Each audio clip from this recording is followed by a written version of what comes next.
Hellcat.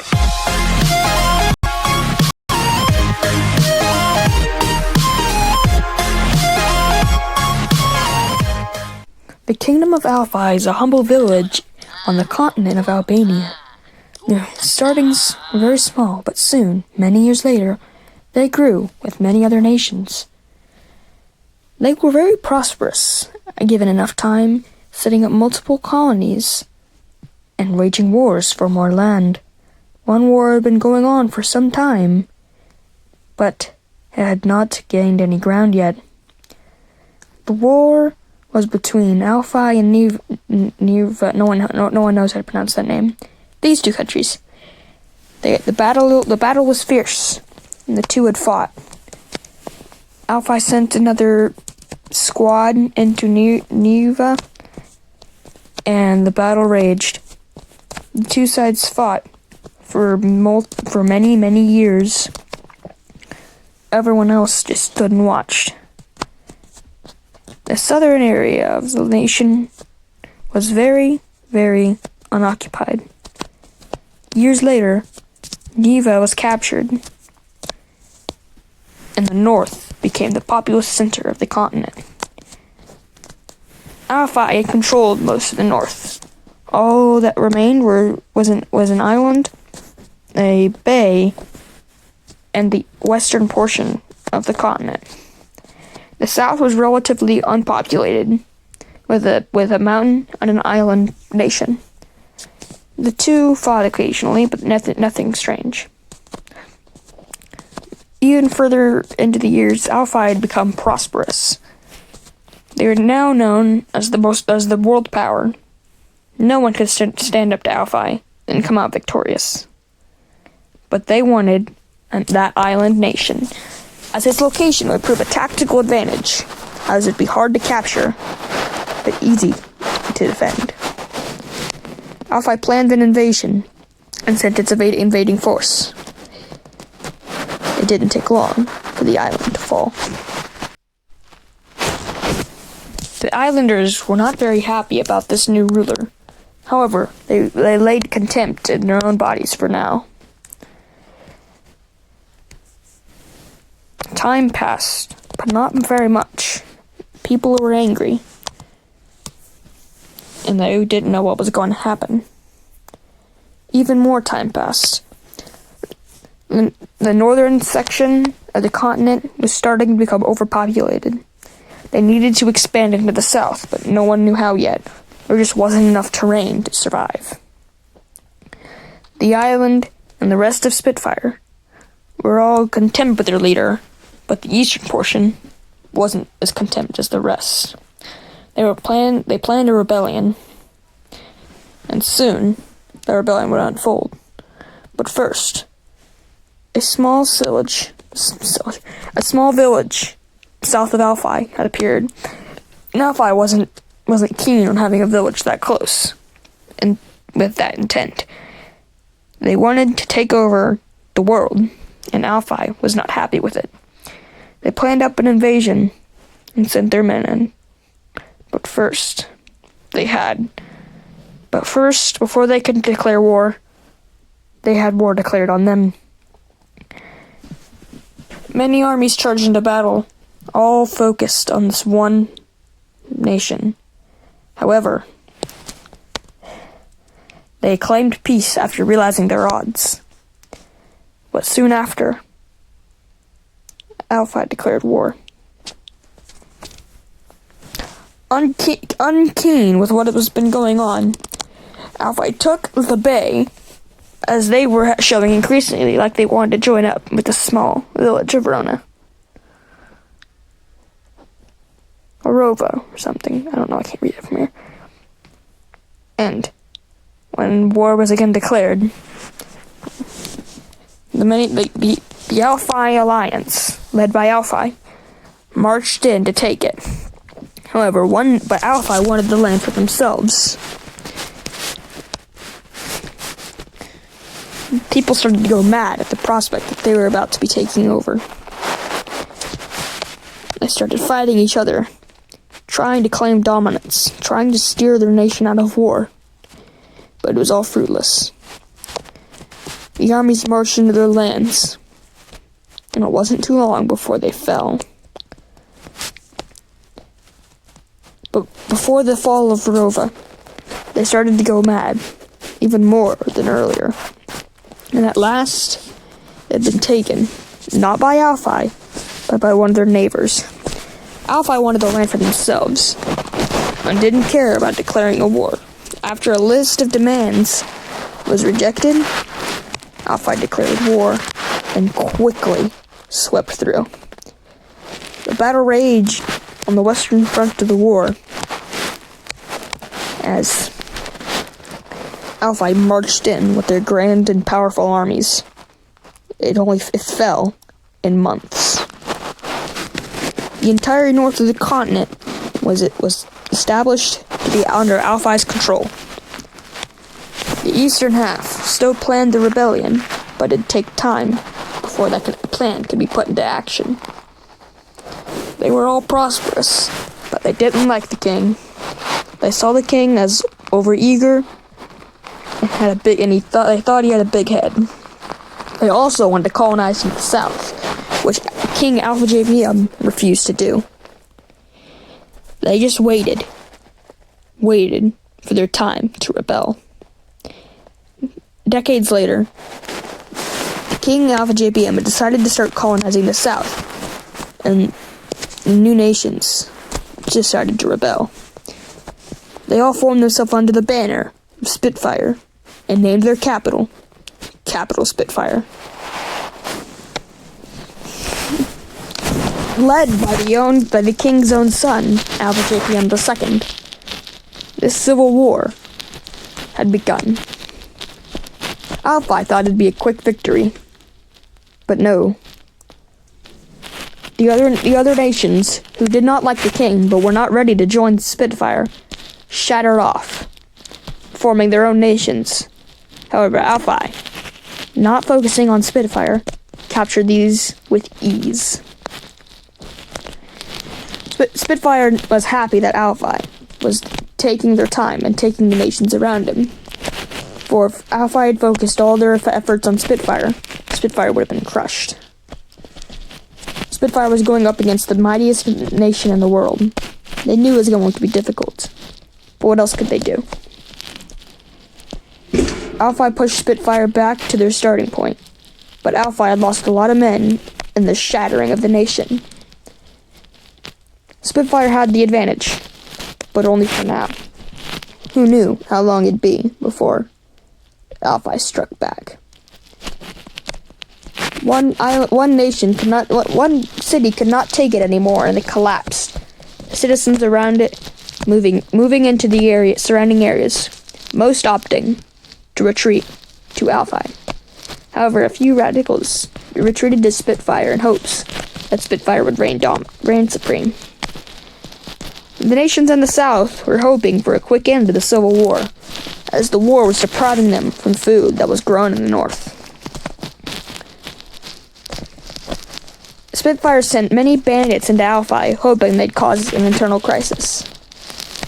An internal crisis, at first, did not happen, but it didn't take long before the bandits got the upper hand and plopped down some TNT and got it to blow. However, Alphi was being a jerk in the southern nation's eyes, and one of the southern nations, led by Hephod, decided to declare war. It was basically the world against Alphi. However, with Alphi's untold strength, the world wasn't winning. The bandits were finally placing down their TNT. Alphi prayed to God, and he sent rain. This wasn't a sin, it was just a rebellion, out of spite. A large thunderstorm approached, and covered the entire north of the continent, and soon, also the south. The whole area was under a thick rainstorm. Soon, lightning struck. It struck everywhere around the continent, from Hephod to the island nation that kept renaming itself every 5 years to Spitfire and Alphi. They all felt the devastation of the lightning. The southern colony started to collapse without the food. Spitfire was getting forced off the main continent and back onto their island by Alphi. However, in luck for Spitfire, Alphi again shattered. This time, only their capital city staying in the kingdom. Spitfire took advantage of this and allied with the shattered nations. However, it didn't take long before Alphi started to reclaim their old lands. Spitfire knew they had to act fast, because if they didn't act fast enough, Alphi would regain control and crush them. Spitfire knew that that country in their way would end up being their demise, as they can't march through that country without declaring war. However, it was Alphi who made the move on them. Alphi knew the world was against them, so they sent troops to all the four corners of the world. Spitfire, knowing that Alphi would easily get the upper hand this way, started drafting troops. Aloha decided that they were not going to be pushed around by Spitfire's antics anymore. They declared war on Spitfire, and Spitfire sent troops to Aloha. Meanwhile, back on Alphi, the Spitfire bandits that were sent in years ago finally got a large foothold. However, in Heffod, the people were tired of not eating, so they rebelled. Spitfire sent a small colony to where Rova used to be. The first signs of rebellion against Alphi.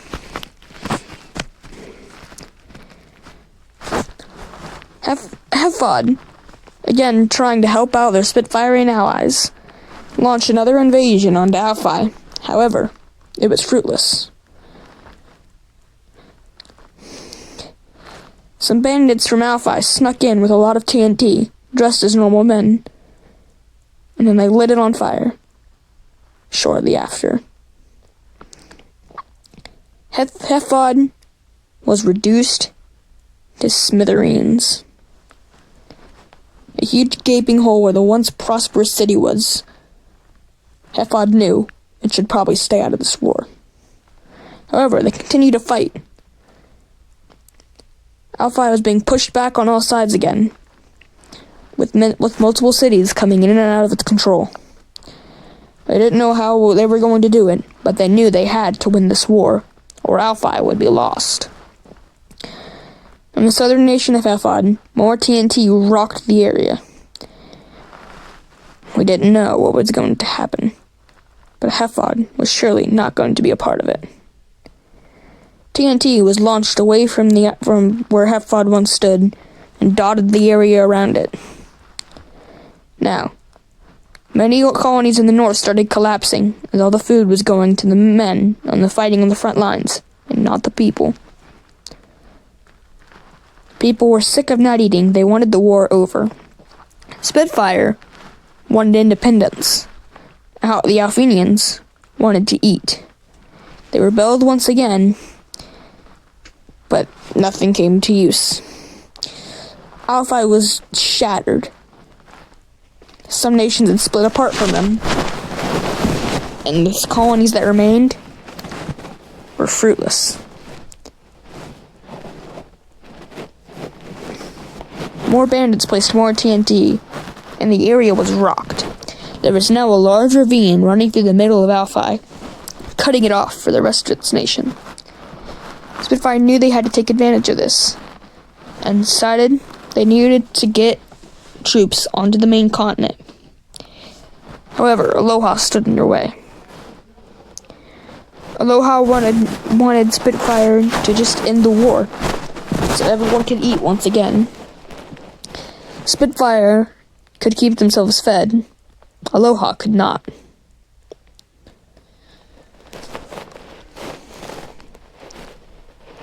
The World War of Albania was a frightening one. However, it was not It did not contain the capacity of death, as one would later show. Aloha declared war on all the other nations and started to create an empire for themselves and crush Spitfire to win the war.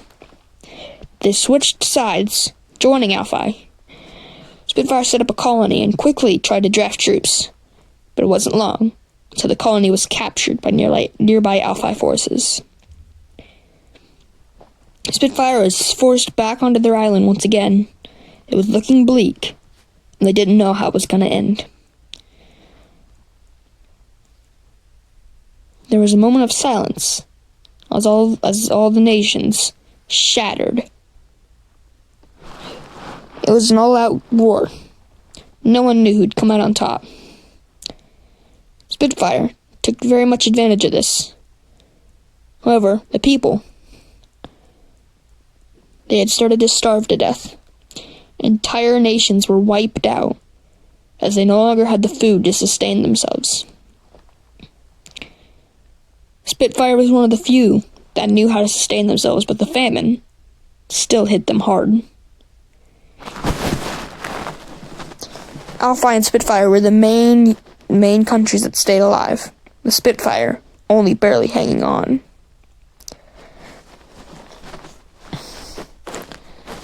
They quickly had to enforce a controversial birthing act, which was very out there. However, they had to do it to keep themselves surviving. All other major nations collapsed. It was just Alphi and Spitfire. The Spitfireans prayed, and they knew what they had to do. Once a large strip of land fell from the sky, they were to build a land bridge so they wouldn't have to cross and swim. The land bridge was built, and after a small but repelled invasion from Alphi, the Spitfireans prepared to cross the bridge. They prepared the army, but what they hadn't prepared for is that Alphi moved to defend the bridge and forgot about the northern seabed. A set of Spitfirean soldiers snuck through and started to charge. The cities fell in and out of Spitfirean control, but it wasn't long until they had moved and kept it in their control. However, Alphi moved back to reclaim it, but Spitfire claimed it back. They moved forward, and the capital of Alphi was captured. The Alphinians panicked, and Spitfire had them down to their last city.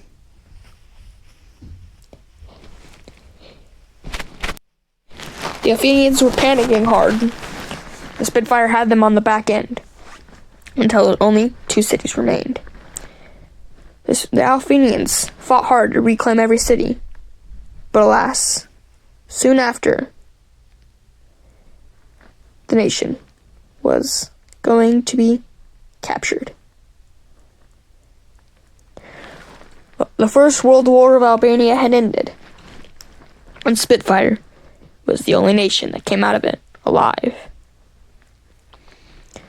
The war had claimed millions of lives, ruined trillions of families, but it ended. A long time later, civilization was starting to rebirth. The southern nations had popped up. However, Alphi was not keen on staying under Spitfire control. They rebelled, and at first were repelled, but given enough time, the Athenians sent their large invasion force they had been preparing for decades, sent them into their surrounding cities to reclaim what they once held. Spitfire knew what a threat Alphi would be if they were able to get a foothold, and sent in troops to stop what Alphi was planning. However, it failed, and Alphi was able to continue growing without impediment. They were able to capture several major cities, but alas were forced to sue for peace when Spitfire confronted them. However, they kept their independence, as Spitfire and Alphi were locked in a stalemate. Alphi had not worked on the specifics of renaming themselves back to the Kingdom of Alphi. They were focusing on winning their independence. Spitfire started testing their napalm bombs, designed to incinerate, and they started testing the mythical antimatter bombs, designed as a black hole. Alphi, who had just reclaimed their independence, started only just now got into the making of bombs. Theirs were not nearly as powerful as Alphi, but could still annihilate the country. The two faced off, and a Cold War. Spies sent into each nation to try to topple it from its area. The people were inspired and crazy patriotic. However, one city Alphi didn't like. It was situated between two Alphi cities, and clearly on their side of their territory. However, Spitfire set it up anyway, and Alphi was angry. They set up some TNT and blew it. This angered Spitfire, because Spitfire blamed Alphi for the TNT, which of course it was Alphi's fault. So the two faced off, arguing about what just happened. It wasn't long until Spitfire declared war.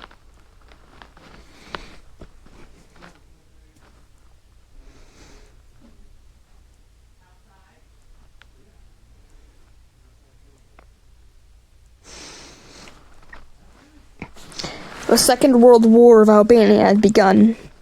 However, it was only Spitfire and Alphi, the two major superpowers. The nations in the south did not want to repeat to the first.